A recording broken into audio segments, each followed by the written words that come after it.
reminder, this is phase one. It's not a mandatory camp at all. It's a time when the players can meet with their coaches, and then they lift weights.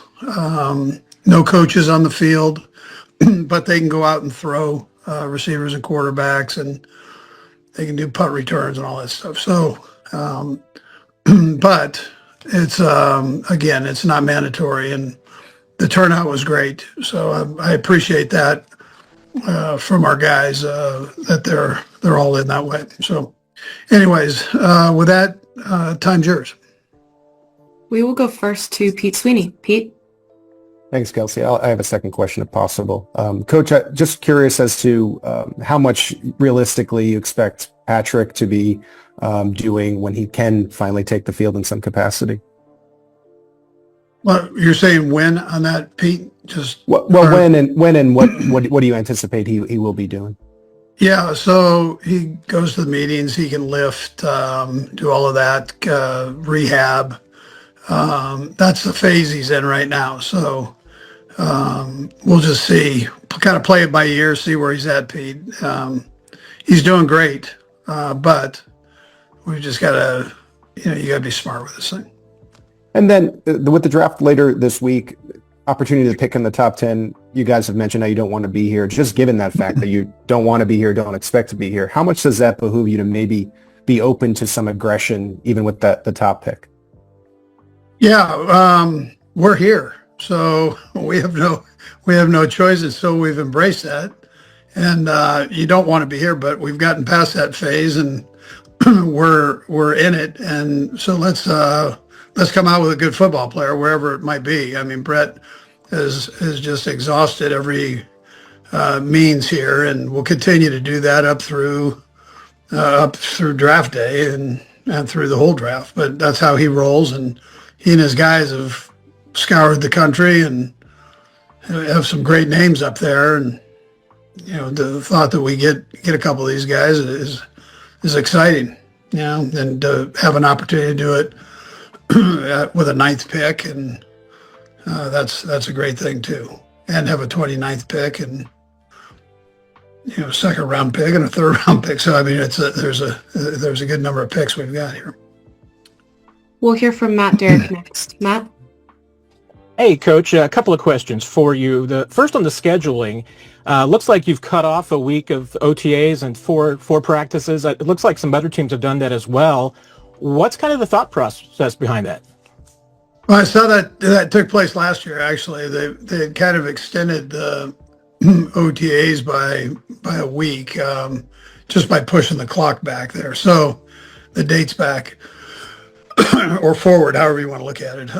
But they were extended longer. So it takes away the period between training camp and the end of your OTAs. So teams were cutting it out a week. Our point here is that we've got a couple soccer matches going on here, and it's going to be a bit chaotic here with a number of people that are going to be involved with it, which is great. I mean, it's a great thing for the city. Not so great coming out of our parking lot, though. So I figure we cut the chaos there a little bit in half and get our guys out of the mix. And at this point in the season, how much of the offense is pretty much completely in, and how much of it are you waiting until after the draft to see if there's anybody that maybe you can work in earlier or things you want to tweak? Yeah, so we have a pretty good idea of the guys that are here, and then any new addition we can always add to or take out.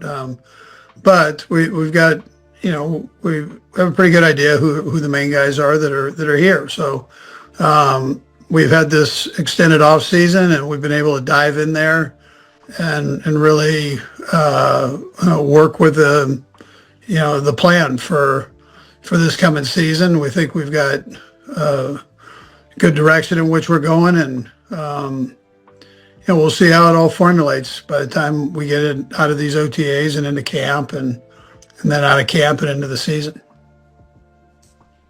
We'll go to Nick Jacobs next. Nick? And Kelce, I have a follow-up if I can, please. Andy, what does it mean to you during draft weekend when you get to make that call to a player and know that their dream is coming true?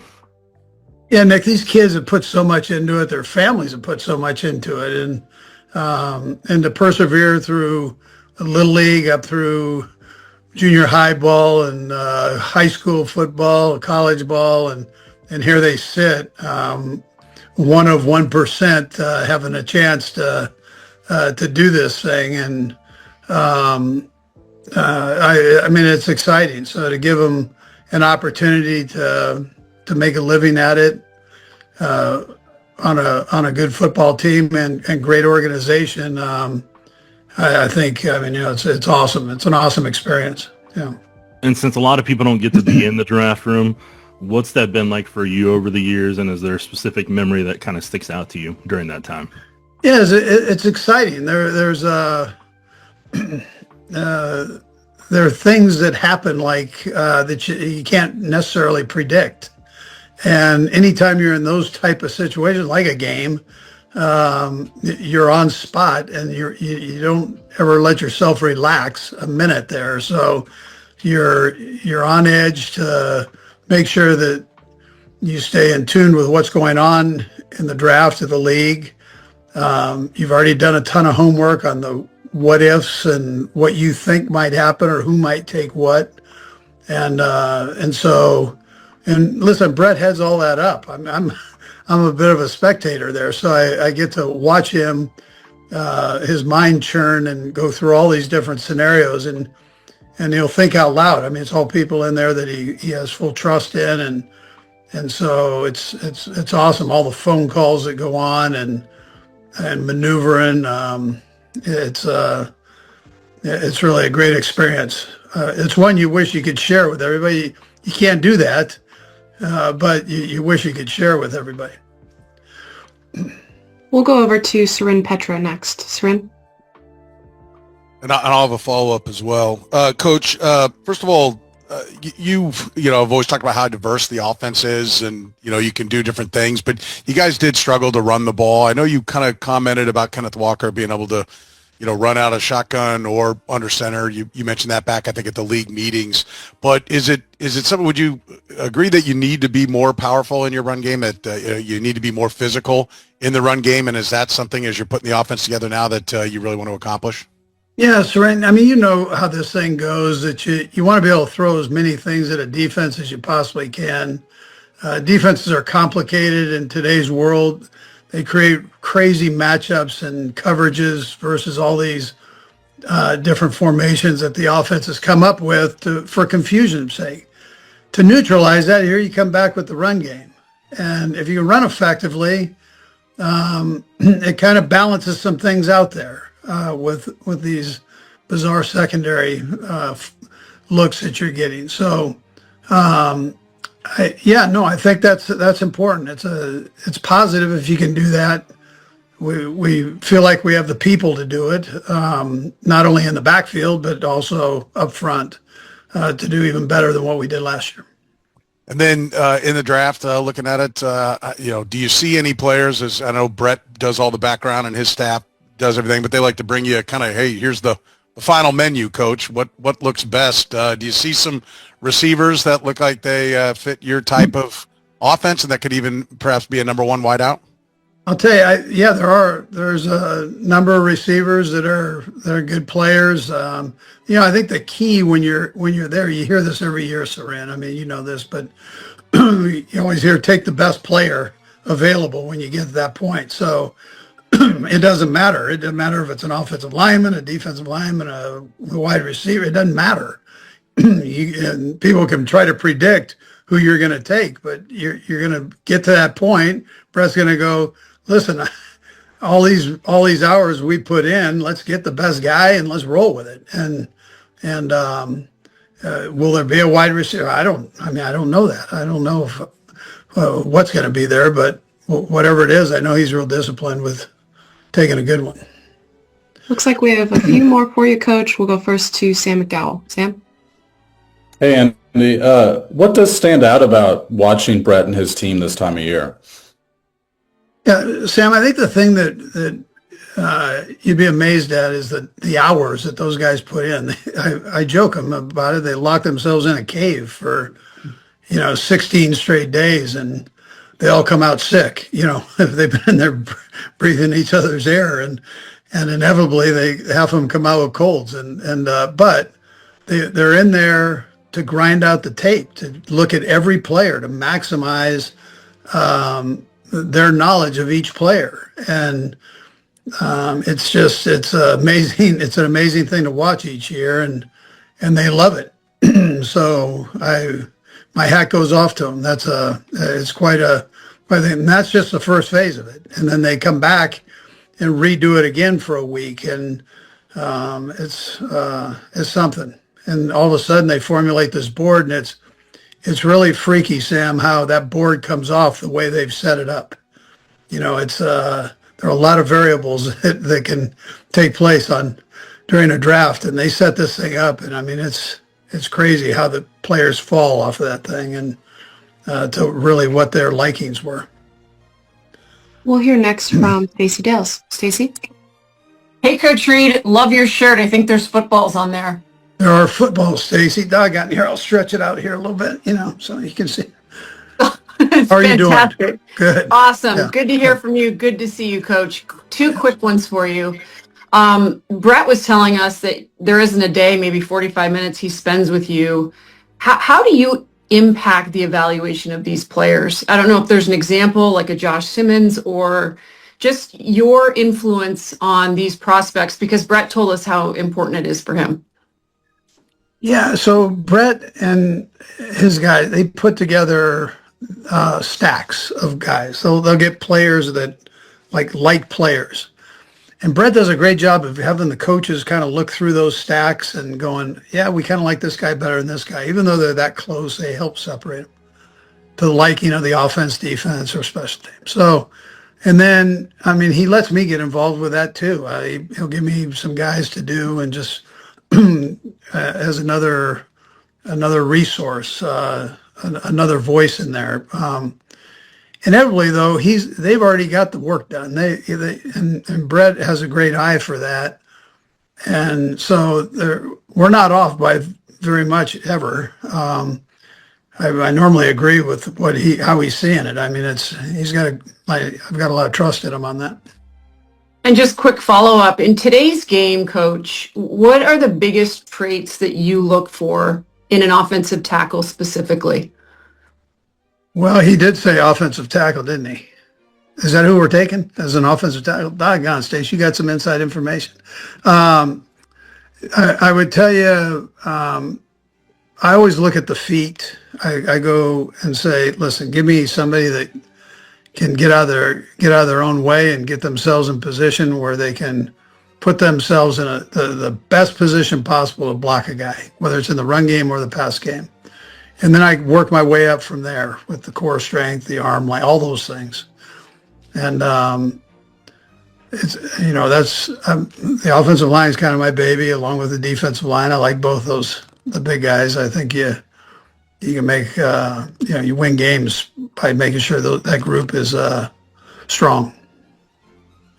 We have two more left for you. We'll go first to Todd Lebo. Todd? Hey, Coach. This is, I think, maybe the fifth year in a row you've had a different backup quarterback. I don't know if Justin's there right now or not, but what have you learned about him since you've acquired him, and how maybe much more important is the backup going to be without Patrick being able to do all the things he would normally do at this point of the year?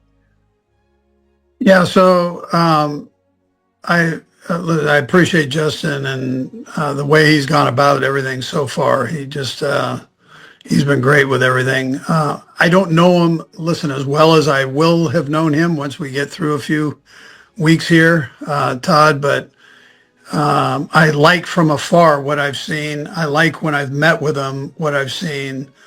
I mentioned down at the owner meetings that, we didn't bring him in to be a gadget guy, although he can do every gadget there is, but we didn't bring him in to do that. We brought him in he's a legitimate quarterback, a starting quarterback in the National Football League, and we're lucky enough to have him here. So, and if that's the role that he plays early in the season, that's what we have full confidence that he can do a great job with that. So far, I would tell you, Todd, that's how I look at it. I will get to know him better as we go forward. But I like what I've seen so far. I also had the heads up by Matt that when he had him at Chicago on how he's kind of wired, and that was all positive. We'll close things out here with Vahe Gregorian. Go ahead, Vahe.